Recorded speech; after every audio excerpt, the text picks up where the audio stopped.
launched its version GPT-5, and obviously it's free. So even if you are not in the using ChatGPT Plus, you should still be able to have access to GPT-5. So I just want to play around with it while we wait for others to join us in our hands-on session. So I'll just load one of the data, the sample data, which was given for us to use in our. So we have this sample data, which is if you've gone through the tutorials of how to clean your data, this is the data set which is used in the hands-on session. So I'll just load it and I'll just ask first, ChatGPT, can you tell me more about the attached,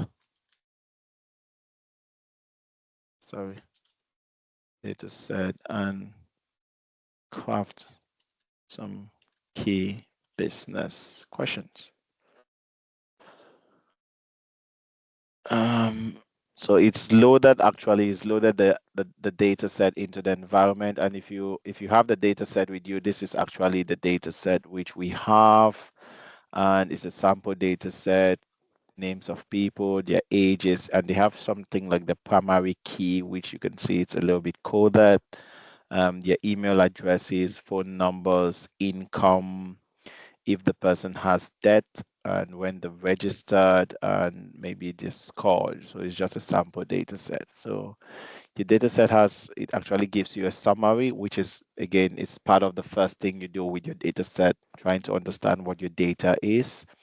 Your data set has 100 records, 10 columns containing customer related information. It actually gives you what we call the data dictionary. So it helps us to even generate a data dictionary, unique identifier, customer annual income, numeric. It actually gives you some information. It tells you, already starts telling you that some of the columns actually have missing values and inconsistent entries. So it tells you about inconsistent entries as well in some of the columns. So it has already done some analysis of the data, and he has identified missing values, inconsistencies. It also tells you the customer has debt, yes, no, and also there are some inconsistencies here. Date of registration, likely a customer score, credit score, which is numeric. And you see it says likely a customer score, credit score, because actually it doesn't really know for certain what this score feature actually represents. And it tells you key observations, missing data, age. So he has told you the columns where you have missing data, and registration date span multiple years. It's just giving some brief summary of your data, which is generally what you do when you. Sorry, just seeing if there's some people in the lobby. Okay, other them. So this is generally what you do when we talk about summarizing your data, and it's come up with potential business questions. What's the age distribution of customers? And obviously, this is a very good business question, right? Just understanding the age distribution of customers is important, because as a business owner, you can know where to target your market. So if you discover the age distribution, let's say it's younger customers, then you know that definitely doing social media marketing is a better form of marketing. If you discover it's quite an older distribution, then you have to start thinking of maybe LinkedIn as the social media instead of things like Instagram, because older people may be on LinkedIn. It just gives you ideas. So answering this business question is important for marketing, obviously, marketing purposes, and also to understand how to tailor things, what we call like additional services, which maybe the business may want to offer.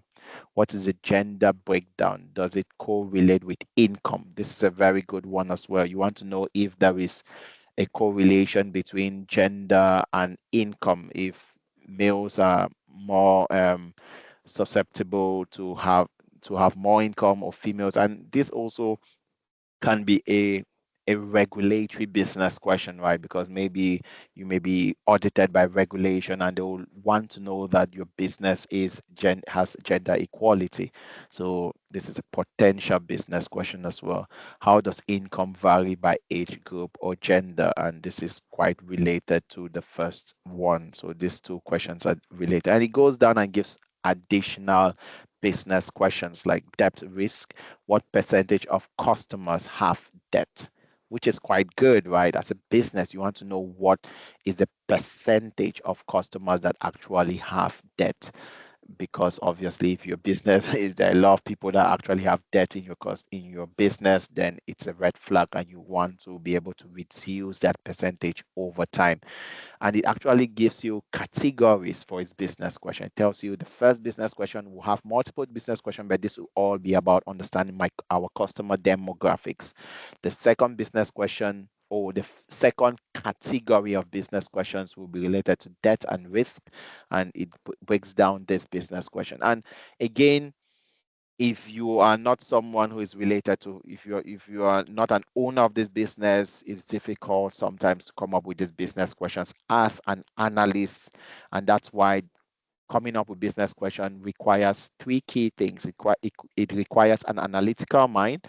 It requires a lot of collaboration with the owners of the business or domain experts or people who actually know what the business is all about. And it also requires a lot of interaction with the data as a whole, right? Because sometimes the domain experts may want a particular business question, but this may not, you may not have the available data to be able to answer those business questions.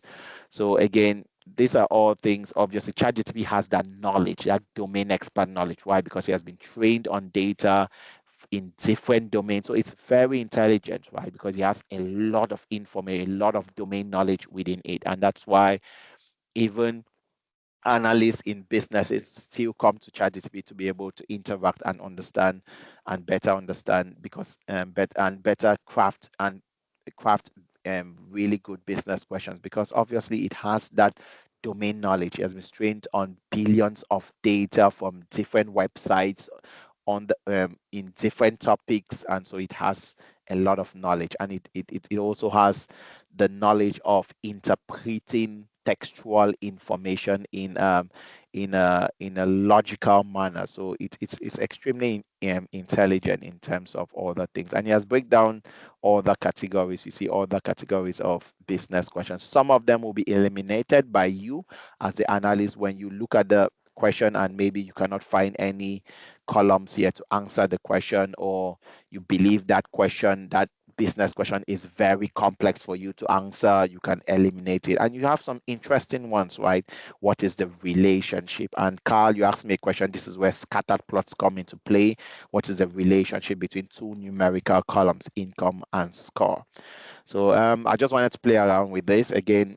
We are already into time, so we just give it 2 more minutes for others to join, and you can go ahead and say, okay, deal with the inconsistencies and explain how you dealt with them. And it's analyzing. It has that capability to analyze data. Remember, ChatGPT now has grown and it has that capability, and it's breaking down what inconsistencies are, right? Gender, there is a problem of variation.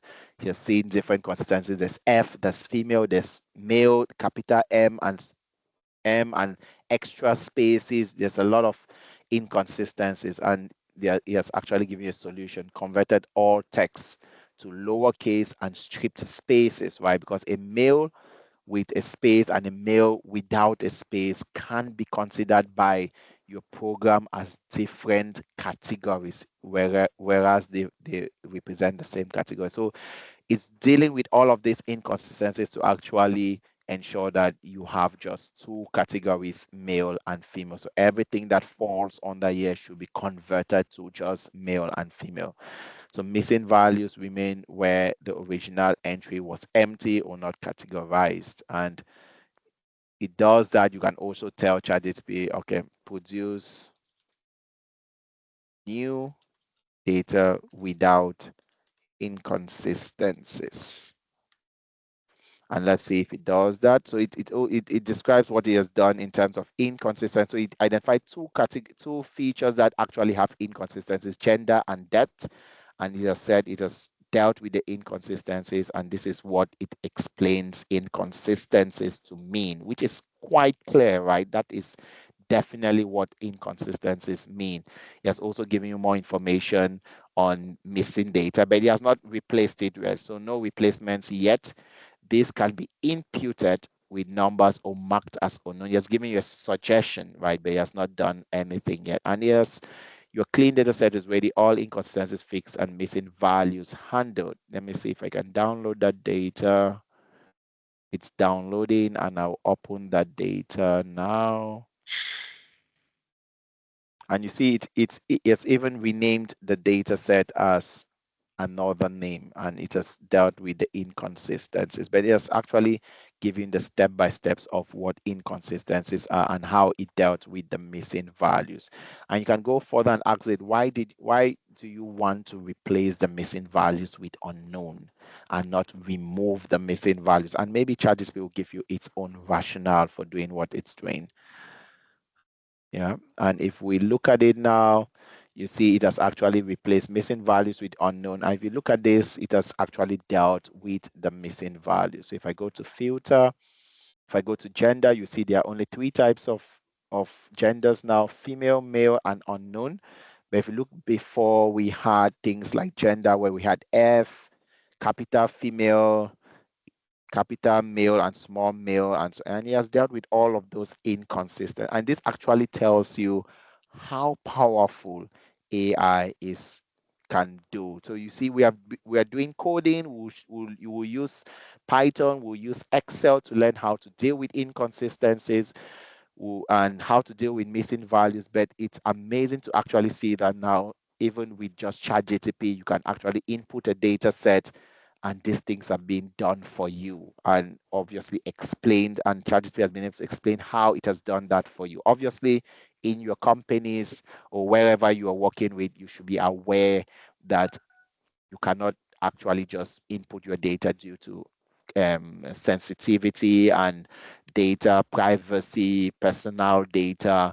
But this is just a demonstration to show people that AI is extremely powerful to do the things which even you as the analyst take a lot of time to do, write programs to do. But now with AI, these things can be done for you. So you can see that you can actually clean your data with just using ChatGPT. And that's why I still emphasize that it's not about learning the tools, but understanding the fundamentals. And what is the fundamentals? The fundamentals is, do you understand what inconsistencies are? And do you understand what it means to handle inconsistencies? Do you understand what missing values are? Do you understand what it means to handle missing values? Because even the AI does it for you, you still need to double check, right?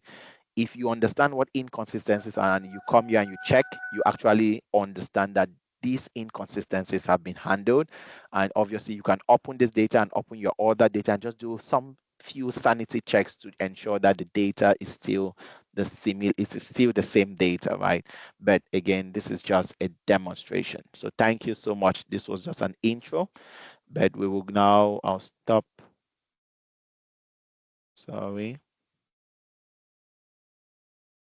I'll stop recording this.